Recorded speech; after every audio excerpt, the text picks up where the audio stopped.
In the last two videos, we got MythTV up and working, and then OpenELEC that runs the Kodi app working on a Raspberry Pi.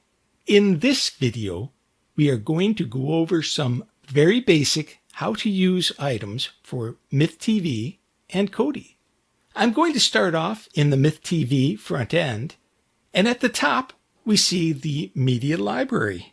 Clicking enter, we see recordings, watch videos, and images showing MythTV is designed to do a lot more than just record TV.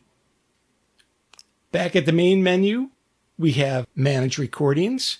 We'll talk about that later. Then we see Information Center, Optical Discs. Optical discs are for people that have one or more DVD players in their computer. MythTV can play those DVDs for you. I'm going to skip down to Program Guide and press Enter. We see these first three channels have information, but the fourth and fifth have unknown, unknown. I'm just pointing that out here. We'll talk more about this later in the video. I will move my arrow keys to select a show and press O, which shows information about the show and other air times for that show. I'll press Escape, and now pressing R shows that show is scheduled to be recorded. Pressing R again allows me to edit that recording rule or delete the recording rule. I'll delete this one. And just pressing Enter over a program gives us more recording options. I'm pressing Escape to get out of this. And pressing Escape one more time takes us out of the program guide. Pressing Enter on Watch TV starts playing the TV, and we see an Input 1 up on the right.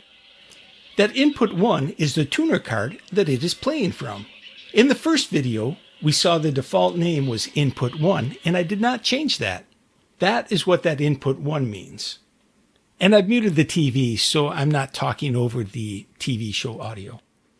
We can switch to the next tuner card by holding down Shift and pressing C, or uppercase C. Now we're on Input 2. Pressing Shift, Input C again, takes us to Input 3. And I've got 4 tuners on my HD Home Run tuner card. So once it gets past the fourth, it'll just take us back to Input 1 again. Pressing the letter O, we see program information on the channel we're watching. Pressing O again, or Escape, takes us back. Pressing S here brings up the schedule. And then pressing S again, or Escape, will take us back to the channel we were watching. The up and down arrows will show us what is playing on the next or previous channels. And then Escape will cancel out, or I can press Enter and go to that channel. The left and right arrows will skip back in the recording, and the right will skip forward. And then pressing J will slow things down. Pressing J again will make it even slower. Pressing U speeds us back up, and pressing U again speeds us back up even more. And Escape takes us back to the main menu. So those are some basics for MythTV. I put MythTV on another Linux computer and tried connecting that front end to that 10.0.0.26 MythTV backend, but it did not easily connect. Kodi, on the other hand, is very easy to connect and get working, as we saw in the last video. I'm clicking Kodi to start that right now. To watch or record a program in Kodi, I'll go down to the TV tab and press Enter on the guide. When I see a program that I want to watch, I'll select that and press Enter. From here, I can either switch to that program, I can record that program, or I can add a timer. Pressing Enter on the timer shows that this would record one, but I can change this to record weekly, record daily, or record all. We also have options down here to start recording padding time before and after the program. I'm pressing escape to get out of this and pressing escape again. And I'll press escape one more time. And now I'll go over to recordings and press enter on recordings. Here we see live TV and defaults. Those were the two folders that we set up in video 1 of this series. The live TV shows us things we've watched in the last 24 hours. Those are shows that will auto-delete after 24 hours. We see these first two have folders, so there's more than one item in there. The bottom one shows that there's only one. Clicking on the folder shows us the two items. And from here, if I right-click on it, we can keep this recording or delete the file. This file is yellow, showing that it was damaged. When it's shown in white, it is not damaged. Going back up to recordings, I'm clicking on the default, and the default folder will hold all our program recordings.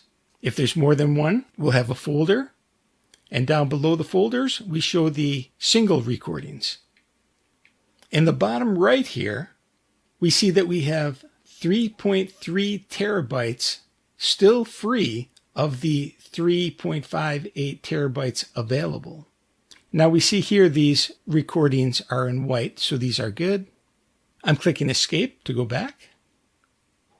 Going into the timers shows us a timer we've set, and pressing enter on that shows that we can enable or disable that timer, or maybe add some padding time to the start or end of the program. This gives us a little bit of control over the timer. I'm escaping out and escaping out. Now, if we really want to have full control over our timers, we will go to the MythTV backend in the browser. So I'll do that now. From here, I'll go into the recording rules. Remember I said earlier that we'll come back to it? This is what I was talking about. Now here we see a lot more recording rules, and I can click on the edit to edit one. I'll close out of here. And we can delete the recording rule. Now up here we also have a program guide. And these first three have data, but the next three do not have any data in them. That's 2.4, 2.5, and 2.6. I don't want the channels with no information to show in my program guide. So I'm going over to the channel editor. And I'm going to click on 2.4 and edit that. I'm going to make the visibility not visible. I'm going to save and close and do the same thing with the next one. Visibility not visible. Save and close, and one more time. Visibility not visible. Save and close. Now going back over to the program guide, we don't see those channels with no information in there anymore. Another thing I want to change is where it says 2.1 WESH. Well, here 2.1 WESH is NBC. So I want it to show 2.1 WESH NBC. I'm going to click the channel editor and edit this first channel. 2.1 WESH NBC. And save and close. When I come back to the program guide, we don't see any update. But if I click on Kodi,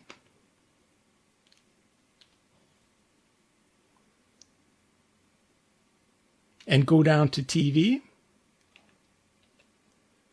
Here we see WESH and BC. And we also see all of these channels have data in them.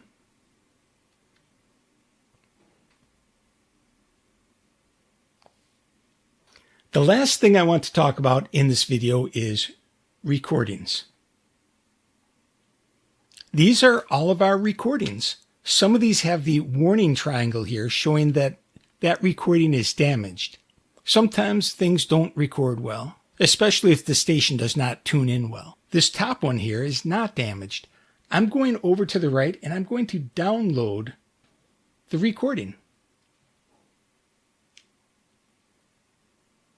The download is complete. Let's go into the downloads folder. And we see that it's a .ts file. Not all video players can handle TS files, but VLC Media Player can. And if you want to change it to a different media format, you can come down here and convert and save to maybe an MPG or the like. That will bring the MythTV video tutorial series to a close.